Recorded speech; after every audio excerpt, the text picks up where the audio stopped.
Hi, today is quiz number 19 for Civil Services Examination Prelims 2021, 10th of October. Let us begin. First section है Politica. Consider the following statements regarding the parliamentary privileges. Parliamentary privileges, Sansad, Sansad, privileges, अधिकार. These are the rights and immunities enjoyed by members of parliament individually and collectively. तो ये जो privileges होती है वो individual privilege भी होती है और collective privilege as a parliamentarian वो भी होती है. Is it true? None of the privileges is mentioned in the constitution explicitly. Usually क्या होता है, प्रिविलेजेस जो मिली होती है वो कॉन्स्टिट्यूशन में कोई आर्टिकल के बजाय रूल बुक ऑफ पार्लियामेंट या फिर ऐसे कुछ से डिराइव होती है. तो is it true? None of the privileges is mentioned in the constitution explicitly. So you have to tell इन दोनों में से करेक्ट ऑप्शन क्या है. तो जो पहला स्टेटमेंट है कि पार्लियामेंटरी प्रिविलेजेस इंडिविजुअल लेवल पे हर एक सांसद की भी होती है और कलेक्टिवली संसद की भी होती है, दोनों ट्रू है. सो इंडिविजुअली एंड कलेक्टिवली ट्रू. जो प्रिविलेजेस है ना, तो कुछ प्रिविलेजेस कस्टम्स प्रैक्टिसेस इससे डिराइव है और कुछ प्रिविलेजेस एक्सक्लूसिवली लिखी है कॉन्स्टिट्यूशन में, जैसे कि है आर्टिकल 105 अबाउट पार्लियामेंटरी प्रिविलेजेस और कोड ऑफ सिविल प्रोसीजर 190. इसमें ऐसा कुछ लिखा हुआ है कि पार्लियामेंटेरियन को अरेस्ट नहीं कर पाएंगे जब सेशन अगर चल रहा है, लाइक दैट. सो ये सब मिलके बनाती है पार्लियामेंटरी प्रिविलेजेस. कुछ है कॉन्स्टिट्यूशन में एक्सप्लिसिटली मेंशन और बाकी कुछ रूल बुक सीआरपीसी इधर से आती है. सो यहाँ करेक्ट ऑप्शन क्या होगा? करेक्ट ऑप्शन होगा ओनली वन. यहाँ एक्सप्लिसिटली और ओनली लिखा था कि none of the privilege mention in constitution. So this is wrong. This is absolutely true. Article 105 is there. Okay, next. Concept of nation and state are routinely seen in news. What is a nation? What is a state? In this regard, consider the statements below. दोनों में थोड़ा difference होता है. A nation may not be always a state. मतलब वो nation है पर जरूरी नहीं है कि वो स्टेट भी है. A state can be larger than a nation. State larger हो सकता है than a nation. अब सी, स्टेट क्या होता है? स्टेट मतलब वहाँ उसका खुद का रूल है, वहाँ की ज्योग्राफी डिफाइंड है, वो खुद उसको एडमिनिस्टर कर रहे हैं, ज्योग्राफिकल टेरिटोरी है उनके पास, तो वो कहलाता है स्टेट. जैसे स्टेट ऑफ इंडिया.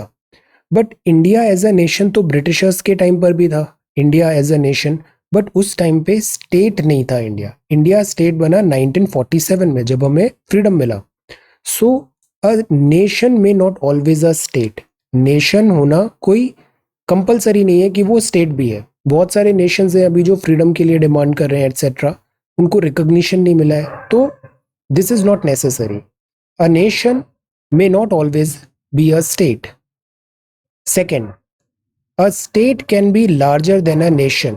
State जो है वो larger हो सकता है nation से.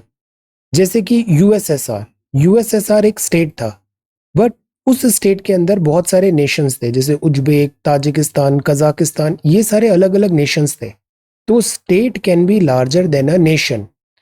तो इस केस में ये दोनों के दोनों स्टेटमेंट एब्सोल्युटली ट्रू है. This is true, this is also true. Both statements are true. तो the right answer here is C. ये दोनों स्टेटमेंट एब्सोल्युटली ट्रू है. बोथ आर करेक्ट, स्टेट और नेशन. नेक्स्ट, सेक्शन 304B काफी time से news में है. ये इंडियन पीनल कोड का सेक्शन 304B है. Was recently seen in news. Which of the following option the section is dealing with? ये जो सेक्शन है ये किस चीज से डील करता है? This section deals with defamation against government of India. जैसे गवर्नमेंट ऑफ इंडिया के अगेंस्ट आप कुछ बोलोगे, डिफेमेशन केस हो जाएगा. तो क्या वो सेक्शन 304B है आईपीसी का? It deals with offenses relating to elections. Election, post results अगर violence कुछ हुआ तो 304B लगेगा. This section deals with dowry related deaths in India. This section deals with cruelty by husband or his relative to wife. So 304B क्या है? See, जब से lockdown लगा तो डोमेस्टिक वायलेंस जो है उसके केसेस भी बढ़े हैं, एट्रोसिटीज भी बढ़ी है। तो ये जो सेक्शन 304B है, dowry, dowry is a heinous crime, और डाउरी के लिए ये सेक्शन 304B है। This deals with dowry related deaths in India. So the right option here is C. ऐसे इन जनरल सवाल नहीं आते, बट अगर कुछ सेक्शन जैसे सेडिशन का हुआ, तो कुछ आईपीसी के सेक्शन, सीआरपीसी के जो बहुत ज्यादा न्यूज में चल रहे हैं, लगातार न्यूज़पेपर में आ रहे हैं, तो वो एग्जाम के लिए इंपॉर्टेंट हो सकते हैं। Next, what does the Kedarnath judgement case 1962 relate to? अब ये जो केस है ये ऑलमोस्ट एवरीडे अभी पिछले कुछ टाइम पे हमने न्यूज़पेपर में पढ़ा है। Kedarnath judgement case 1962, debates and discussions. तो ये डॉक्ट्राइन ऑफ बेसिक स्ट्रक्चर बताता है, जैसे केशवानंद भारती केस था, डॉक्ट्राइन ऑफ बेसिक स्ट्रक्चर। यहाँ स्कोप ऑफ ऑफेंस है of sedition in the IPC, IPC में ही जो सेडिशन है उसके बारे में है। अमेंडेबिलिटी ऑफ फंडामेंटल राइट्स है, FR amendment. Regarding the imposition of president's rules on states, states अगर डिलीवर नहीं कर रहे हैं, कॉन्स्टिट्यूशन मैकेनिज्म फॉलो नहीं कर रहे हैं, तो वहां प्रेसिडेंट रूल लग सकता है। तो is this about president rule on states? C. ये जो केदारनाथ जजमेंट केस है, ये अगेन बात है जो आर्काइक लॉ चला आ रहा है सेडिशन का, आईपीसी सेडिशन, जिसमें गांधी जी को भी बुक किया गया था। तो वो ब्रिटिशर्स के जमाने का जो सेडिशन है उसको कंटिन्यू करे या नहीं करे, this is related to this. Kedarnath judgement case 1962, scope of offence of sedition in the IPC. So the right option is B. Alright, next, consider the following statements. Gram Sabha, 3 tier हमने पढ़ा है, यूनियन, स्टेट और ग्राम, village level पे। ग्राम सभा is a body consisting of persons registered in the electoral rolls of a village comprised within the area of panchayat at the village level। मतलब ग्राम सभा एक body है जिसमें सारे के सारे पर्सन जो इलेक्टोरल रोल में रजिस्टर्ड है, वोटिंग रोल में, उस विलेज एरिया के, वो ऑटोमेटिकली ग्राम सभा के मेंबर बन जाएंगे। मतलब जो वोट डाल रहा है, जिसका वोटिंग इलेक्टोरल रोल में नाम है, वो ग्राम सभा का मेंबर बन गया उस पंचायत, उस विलेज लेवल पे। A person must not be less than 25 years of age to be chosen as a member of the legislative council। कुछ राज्यों में विधान परिषद भी है, तो विधान परिषद मतलब लेजिस्लेटिव काउंसिल। तो जैसे लोकसभा विधानसभा होता है, ऐसे ही राज्यसभा है और एक विधान परिषद है। तो विधान परिषद के चुनाव में मिनिमम एज क्या है? Is it 25 years? So you have to tell दोनों में से करेक्ट ऑप्शन क्या है। जो पहला स्टेटमेंट है वो ट्रू है, अगर आप वोटर हो ना तो आप अपने आप ग्राम सभा के मेंबर भी बन जाते हो, एब्सोल्युटली ट्रू। सेकंड में 25 साल नहीं है, this is 30 year. So the right option is 1 only, ये ट्रू है, ये गलत है।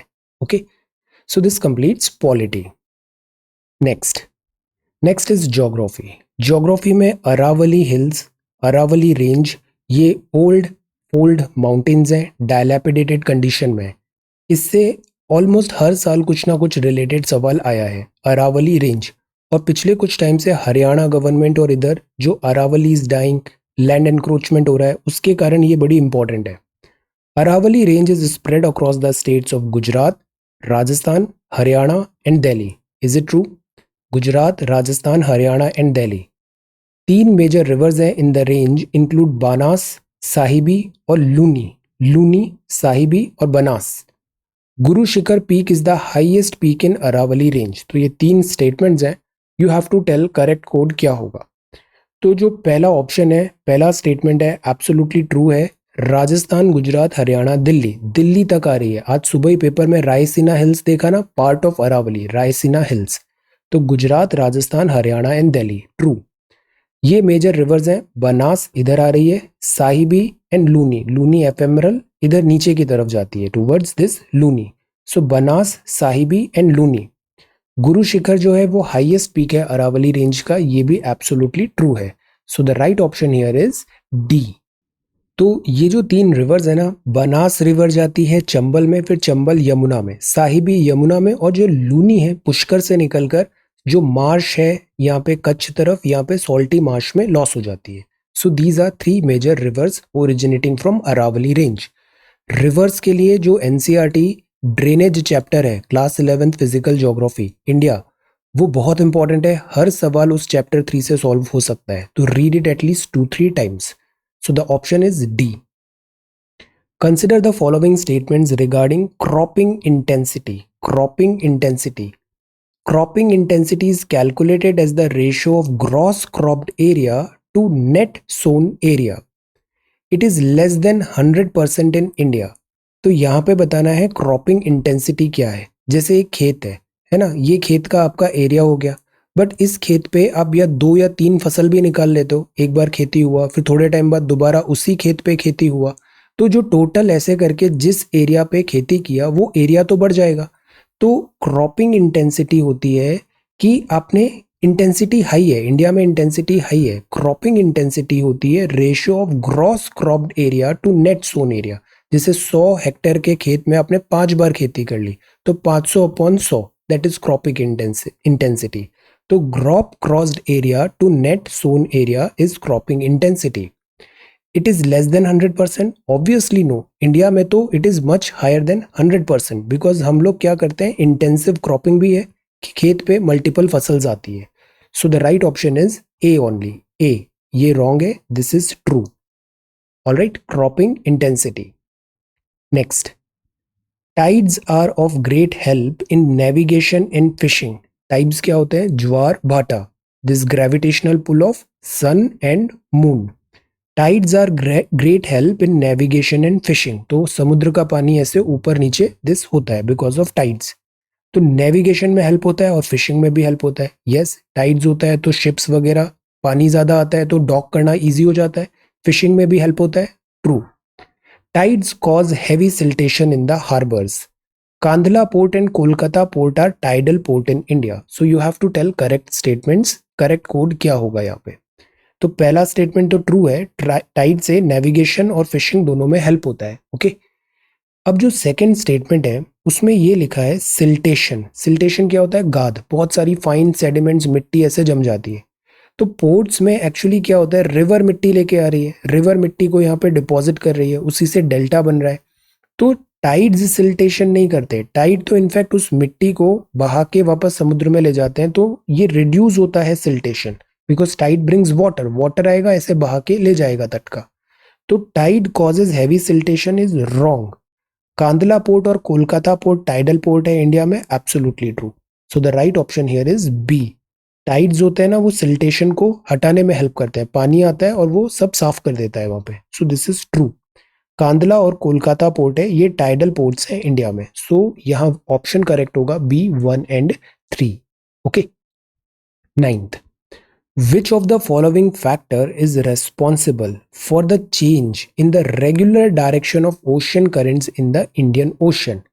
Ocean currents. ओशन करेंट्स क्या होते हैं? समुद्र का पानी रिवर की तरह एक पर्टिकुलर डायरेक्शन में फ्लो हो रहा है. जैसे गल्फ स्ट्रीम का हो गया, अलास्का करंट हो गया, लाइक दैट. तो इंडियन ओशन में भी, जैसे इंडियन ओशन है तो यहाँ पे भी करंट्स फ्लो होता है. Currents, ocean current.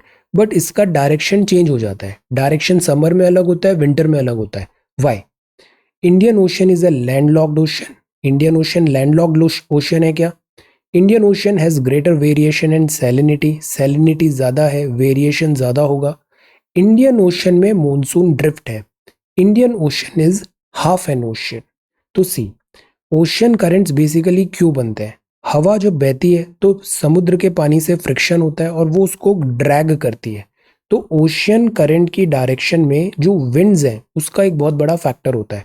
और इंडिया में क्या होता है, रिवर्सल ऑफ विंड्स होता है. जब जैसे रेनी सीजन आ रहा है तो विंड्स ऐसे बह रही है, फिर रिट्रीटिंग में ऐसे हो जाएगा. सो विंटर्स में. सो द पॉइंट इज, जैसे विंड्स चेंज होती है वैसे ही ओशन करंट का डायरेक्शन भी चेंज हो जाता है. तो मॉनसून, रिवर्सल ऑफ विंड्स के कारण ओशन करंट का भी रिवर्सल होता है. So this is C. Indian ocean has monsoon drift. Alright. Next, ये बात है बायोडाइवर्सिटी का.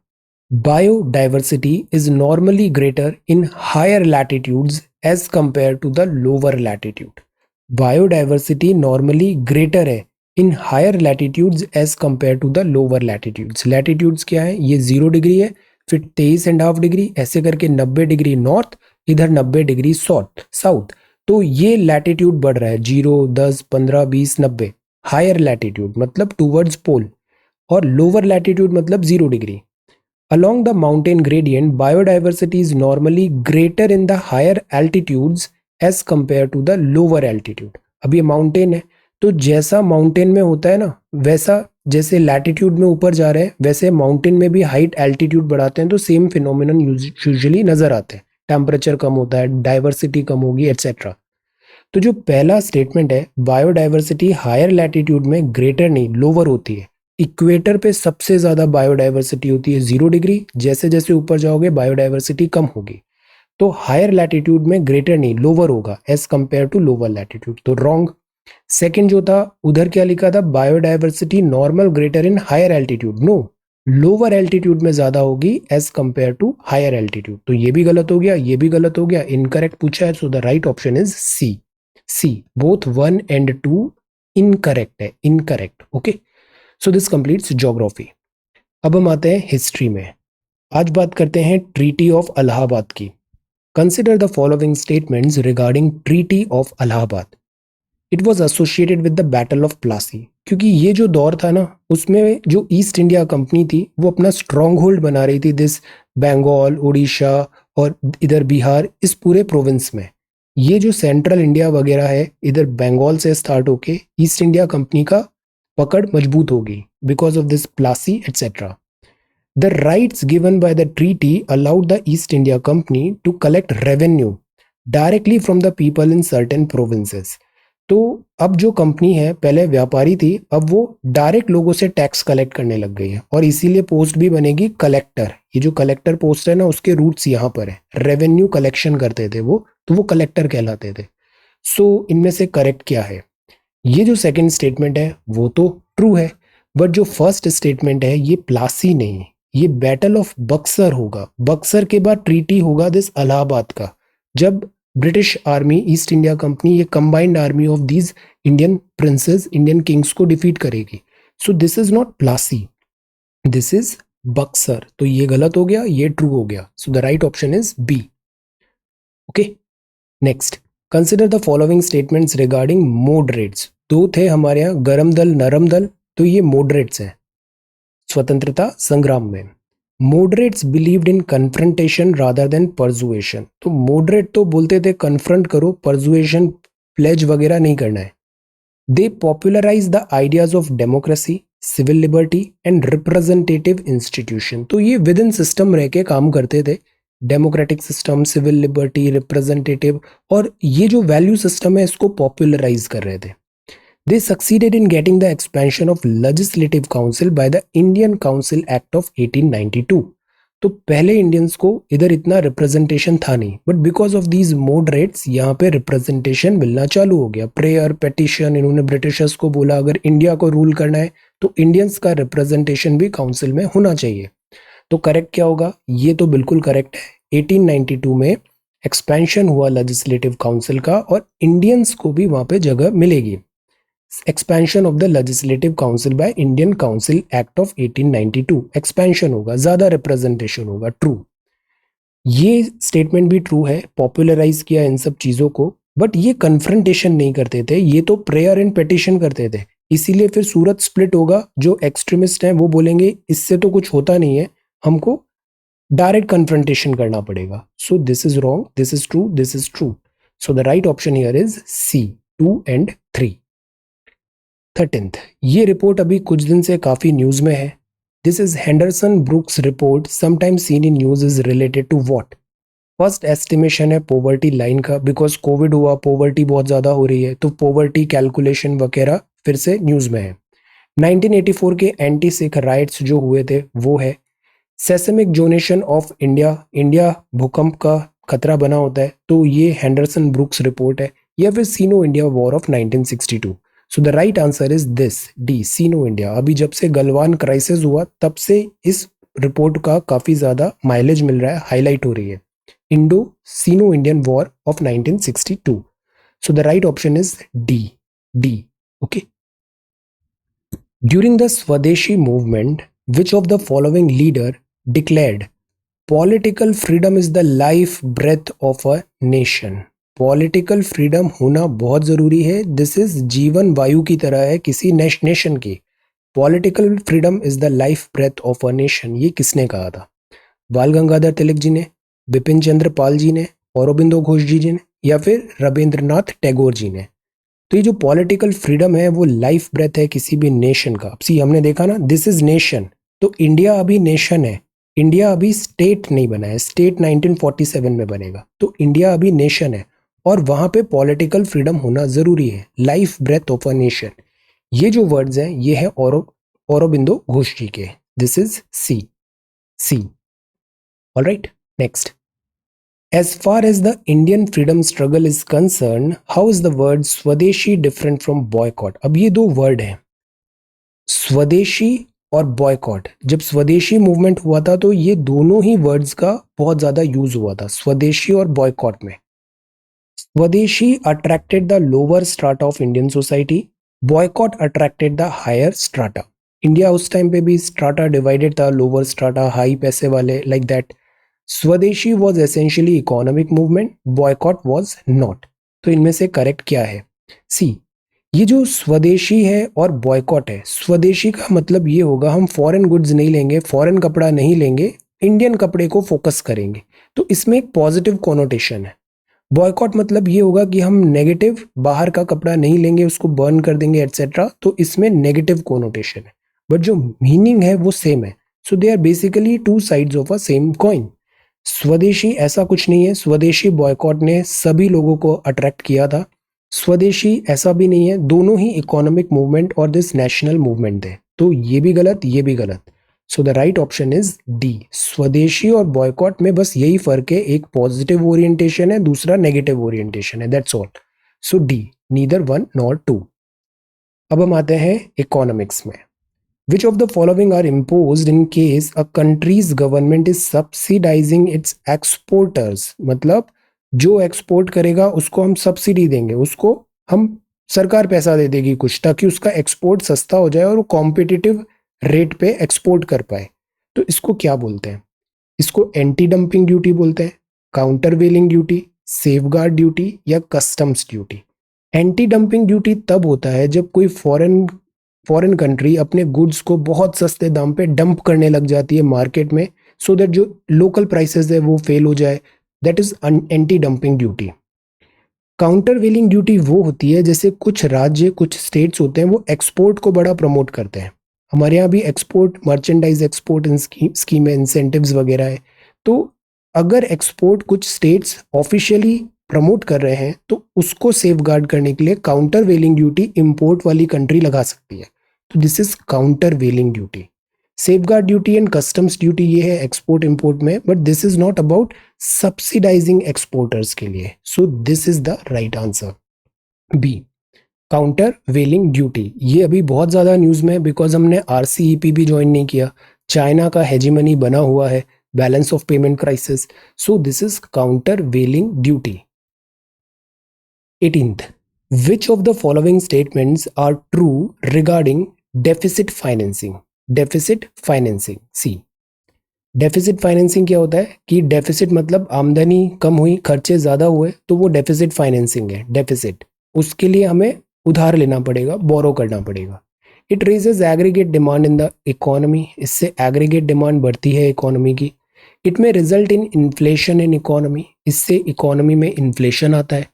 It is used as a developmental tool by developing countries, तो ये एक डेवलपमेंटल टूल की तरह है by developing countries. It is done by issuing government bonds. तो जो डेफिसिट फाइनेंसिंग है ना, एज सच इसको बैड नहीं माना जाता है बजट जब बनाया जाता है। In fact most of the budget जो होते हैं ना वो डेफिसिट बजट ही होते हैं, बिकॉज इससे क्या होता है, डिमांड बढ़ती है। अब ज़्यादा खर्चा कर रहे हो, खर्चा ज़्यादा कर रही है सरकार, तो उससे डिमांड आएगी, लिक्विडिटी बढ़ेगी मार्केट वगैरह में, तो डेफिसिट फाइनेंसिंग से एग्रीगेट डिमांड बढ़ती है। डेफिसिट फाइनेंसिंग से ज़्यादा पैसा पंप हो रहा है, उतना पैसा एब्जॉर्ब करने की हो सकता है इकोनॉमी में कैपेसिटी नहीं है, तो उससे क्या होगा, इन्फ्लेशन होगा। It is used as a developmental tool. अब ऑब्वियसली इंडिया डेवलपिंग कंट्री है और हम डेफिसिट फाइनेंसिंग कर रहे हैं, why, because we want development, we want to this demand to increase. It is done by issuing government bonds. तो yes, जो borrow वगैरह है डेफिसिट, उसके लिए सरकार बॉन्ड्स वगैरह भी इशू कर देती है। तो ये चारों के चारों करेक्ट है। इंडिया के कॉन्टेक्स्ट में डेफिसिट फाइनेंसिंग और जो FRBM था, FRBM को अभी ये बात चल रही है, let's forget about it, physical this जो मेंटेन करना पड़ता है क्रेडिबिलिटी की, बहुत ज़्यादा खर्चे नहीं कर दो आमदनी से, उसको for some time being ignore किया जा रहा है। वाई? कोविड-19 रिलेटेड जो इकोनॉमी ड्रॉप हुआ है उसको रिवाइव करने के लिए। So the answer is D, all of the above. पूरे इकोनॉमिक सर्वे में यही बात लिखी हुई है। Which of the following correctly defines the term fragile 5? ये भी बहुत न्यूज में चल रहा है। फ्रेजाइल 5 एक्चुअली है क्या? ग्रुप ऑफ ट्रॉपिकल कंट्रीज हैं जो अंडर इंक्रीज्ड रिस्क है फ्रॉम ग्लोबल पैंडेमिक। यहाँ पे वर्ल्ड के जो पैंडेमिक्स हैं ज्यादा होते हैं। A category of mammalian species है under immediate threat of extension. तो ये फ्रेजाइल है, 5 ऐसी स्पीशीज हैं जो फ्रेजाइल है। Emerging market economies too dependent on unreliable foreign investments. Least developed island nation under risk of submergence due to global warming. तो fragile मतलब जो बहुत नाजुक है, जो टूट सकता है, बहुत डेलिकेटली बैलेंस्ड है, वो फ्रेजाइल है। तो ये वो इकोनॉमीज हैं जो बहुत ज़्यादा डिपेंडेंट है फॉरेन इन्वेस्टमेंट से। जैसे इंडिया में भी बहुत फॉरेन इन्वेस्टमेंट आता है। हमारा जो स्टॉक मार्केट है ना आज की डेट में, वो स्टॉक मार्केट बहुत ओवर वैल्यूएशन हो रहा है, बिकॉज जीडीपी तो अच्छा कर नहीं रही है, बट स्कॉट जो स्टॉक मार्केट है वो स्काई रॉकेट हो रहा है। तो ये बबल है, ये बबल फूटेगा। Fragile 5, unreliable foreign investment Indian stock market में, जैसे हॉट मनी वो ज़्यादा है। तो जब इकोनॉमी में अनरिलायबल फॉरेन इन्वेस्टमेंट होता है तो ये अनरिलायबल होता है, ये तुरंत पुल भी हो जाता है, और जब पुल होता है तो वहाँ की इकोनॉमी फ्रेजाइल हो जाती है। तो ये यूजुअली इमर्जिंग इकोनॉमीज है, उनके लिए ये टर्म यूज होता है फ्रेजाइल 5। ये है question number 21। Import cover is the number of months of import that could be paid for by a country's forex reserves. अभी कुछ दिन से इंडिया का फॉरेक्स रिजर्व बहुत जंप किया है। इंडिया का फॉरेक्स रिजर्व हेल्दी हुआ है सिंस 1991 एलपीजी रिफॉर्म्स। तो इंपोर्ट कवर वो वर्ड है जो बताता है कि कितने महीने का इंपोर्ट हम बुला सकते हैं, बफर है हमारे पास इन हमारे फॉरेक्स रिजर्व में। Import substitution is an inward-looking trade strategy aimed at replacing imports with the domestic production। ये जो दोनों वर्ड्स है ना, सेल्फ रिलायंट इंडिया के अंडर बड़े इंपॉर्टेंट है। फॉरेक्स रिजर्व वो है कि हम बाहर कितना इंपोर्ट बुला सकते हैं, कितना हमारे पास पैसा है अभी जिससे हम बाहर से चीजें बुला पाएंगे, that is forex reserve. Number कितने हैं इंपोर्ट्स के? Number of months, absolutely true. Inward looking trade strategy India अभी अपना रहा है सेल्फ रिलायंट इंडिया के अंदर, कि जो चीज़ हम इंपोर्ट करा रहे हैं क्यों ना हम उसको लोकल प्रोडक्शन करें। It is not actually import substitution, but कि हम इंपोर्ट डिपेंडेंसी कम करें, हम सेल्फ मैन्युफैक्चरिंग करें, सेल्फ प्रोडक्शन करें। इसी से रिलेटेड है प्रोडक्शन लिंक्ड इंसेंटिव्स भी। So the right answer here is C, import cover, forex reserve, import substitution, inward looking trade strategy, कि जो इंपोर्ट है उसको रिप्लेस करो डोमेस्टिक प्रोडक्शन से। सो बोथ 1 and 2 राइट है। तो this is 21, this is 20th, in fact numbering गड़बड़ है। दिस इज 16, ये 18th है, 19th, दिस इज 20th, और ये missing 17th। Okay. Inflation acts as a tax in the economy. Inflation acts as a tax in the economy. ये कौन सा tax कहलाएगा? प्रोग्रेसिव, प्रोपोर्शनल, रिग्रेसिव, या नन ऑफ द अबव? तो जो inflation है, इन्फ्लेशन तो सब पे बराबर डिस्ट्रीब्यूट होगा, चाहे वो रिच है या पुअर है। इन्फ्लेशन का जैसे 100 रुपये पर लीटर पेट्रोल हो गया, हर किसी को 100 रुपये ही देना पड़ेगा, चाहे वो रिच है या फिर पुअर है। तो ये प्रोग्रेसिव तो हुआ नहीं। प्रोग्रेसिव तो इनकम टैक्स होता है कि अगर रिच है तो ज़्यादा टैक्सेशन होगा। रॉन्ग। प्रोपोर्शनल भी नहीं है कि जिसकी अकॉर्डिंग टू कैपेसिटी एटसेट्रा हो रहा है, प्रोपोर्शनेट हो रहा है, नो, ये भी गलत। This is a regressive tax, this is a regressive tax, कि जिसकी 1000 रुपये तनख्वाह है वो भी 100 रुपये लीटर पेट्रोल है, जिसकी 1 लाख तनख्वाह है वो भी 100 रुपये पेट्रोल है। तो this is a regressive tax. So the right option here is C, regressive. So this completes economy, 5 questions economy. अब आते हैं 21 पे, current affairs. The traffic crash injuries and disabilities, the burden on Indian society. ये बहुत important topic है और इसकी अभी रिपोर्ट आई थी और बहुत डिस्कशन भी हुआ था। रोड सेफ्टी पे, road safety and this all, helmet पहनना है, सीट बेल्ट लगाना है, ड्राइवर एयर बैग्स होने चाहिए गाड़ी में, ये सब चीज़ें हैं। Traffic crash injuries and disabilities, the burden on Indian society. ये रिपोर्ट किसने रिलीज किया? यूएन ने, डब्ल्यूएचओ ने, वर्ल्ड बैंक ने, या फिर वर्ल्ड इकोनॉमिक फोरम ने? सो यहाँ सही आंसर क्या होगा? The right answer is world bank. ये जो रिपोर्ट है, this report is released by world bank. 22, ये ऐप भी अभी बहुत न्यूज में है, संदेश app. It is launched by national informatics centre. National informatics centre actually क्या होता है, सरकारी लोग भी व्हाट्सएप यूज कर रहे हैं, व्हाट्सएप एटसेट्रा, बट वो तो एक प्राइवेट कंपनी का ऐप है, गवर्नमेंट मैसेजिंग वगैरह में यूज हो रहा है, तो इससे सिक्योरिटी कॉम्प्रोमाइज होती है। सो ये एक देसी वर्जन है संदेश ऐप। ये एनआईसी ने डेवलप किया है, लॉन्च किया है। ट्रू। इंस्टेंट मैसेजिंग प्लेटफॉर्म है, जैसे जैसे चैट होता है, this Facebook chat, Messenger etcetera, WhatsApp, तो this is also instant messaging platform used only by government employees. Okay, तो जो फर्स्ट स्टेटमेंट है, एनआईसी ने इसको लॉन्च किया है, ट्रू है। आज की डेट में ये केवल गवर्नमेंट वेरीफाइड गवर्नमेंट ऑर्गेनाइजेशन ही इसे यूज कर सकता है। So the right option here is C, national informatics centre, and for now this is used only by government employees. मैंने इसका ऐप स्टोर में भी देखा, एनआईसी में, यहाँ क्लियर कट लिखा हुआ है कि it is hosted exclusively eight government infrastructure, integrated होगा, करेंटली डिजी लॉकर वगैरह सब भी है यहाँ पे। Full features at present, full features of Sandesh app are available only to the government verified users. This nodal वगैरह etc. Okay, so this is Sandesh app. तो C is the right answer for now. इसके जो पूरे features वगैरह हैं वो फिलहाल के लिए गवर्नमेंट एम्प्लॉइज के लिए है। Okay, so this is C. Next, एक और पोर्टल है pencil portal, recently seen in news, is related to pencil, elimination of child labor, reduction to neonatal mortality, reporting of female feticide, malnutrition in expectant mother। अब जब ऐसी schemes आती है ना, तो उसका मीनिंग भी देखना चाहिए। पेंसिल मतलब क्या होता है, जिससे लिखते हैं, पेंसिल वगैरह, तो this has to be related to something like बच्चों से रिलेटेड होना चाहिए, एजुकेशन वगैरह पे वो ध्यान दे बजाय दूसरी चीज़ों पे। तो जो पेंसिल है ना, वो है चाइल्ड लेबर को एलिमिनेट करने के लिए, कि चाइल्ड लेबर नहीं है, चाइल्ड की सही जगह है school, school and education, labour नहीं। तो पेंसिल जो है, इसका फुल फॉर्म है platform for effective enforcement for no child labour, no child labour. So the right answer is B, pencil portal. 24th, which of the following organization recently released desertification and land degradation atlas of India? तो जैसे geography में हम पढ़ते हैं, रेगिस्तान, desert है, पानी कम है, बारिश कम है, एवापोरेशन ज़्यादा है, रेत हो रही है, जैसे थार डेजर्ट है।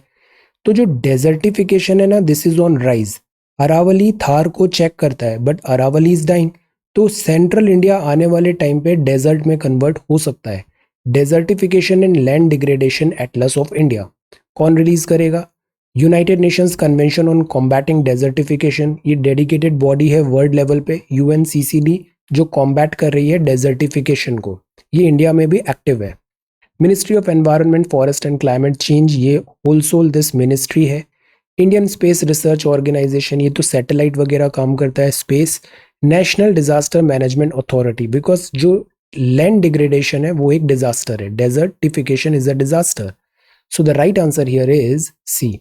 ये यूएनसीसीडी का नहीं है, ये ministry of environment, forest, climate change ने रिलीज नहीं किया है, और ये एनडीएमए ने भी रिलीज नहीं किया है।